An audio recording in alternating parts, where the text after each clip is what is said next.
ঘুমের রাজ্যে কে না হারাতে চায়, কিন্তু এই রাজ্যে ঢোকার সময়টাই যদি ভুল হয় তাহলে কি হবে? রাত জেগে কাজ, অফিসের শিফট বা জেট ল্যাগ, এসব কারণে অনেকেই দিনে ঘুমান। কিন্তু এই অভ্যাস কি স্বাস্থ্যের জন্য ভালো, নাকি লুকিয়ে আছে কিছু বিপদ?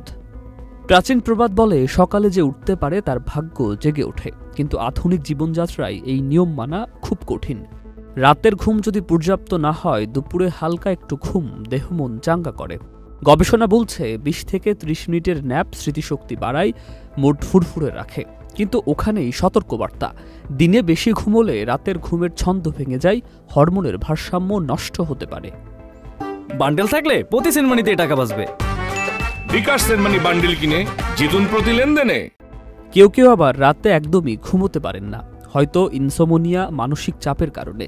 তাদের জন্য দিনের ঘুম অগত্যা প্রয়োজন, কিন্তু তা যেন অভ্যাসে পরিণত না হয়। বিশেষজ্ঞরা বলছেন, দিনে ১০ ঘন্টার বেশি ঘুমানো বা ঘুমিয়েও ক্লান্তি থাকলে চিকিৎসকের পরামর্শ নেওয়া জরুরি। মোবাইলের নীল আলো, অ্যালকোহল বা ক্যাফেইন ঘুমের শত্রু। অন্যদিকে গরম পানির গোসল, বই পড়া বা নিয়মিত ব্যায়াম ঘুম ডেকে আনে। রাতের ঘুমকে প্রাধান্য দিয়ে দিনে শুধু পাওয়ার ন্যাপ নেয়াই বুদ্ধিমানের কাজ। শেষ কথায়, ঘুম যেমন জীবনের রিসেট বাটন, তেমনই এর সময়ও গুরুত্বপূর্ণ।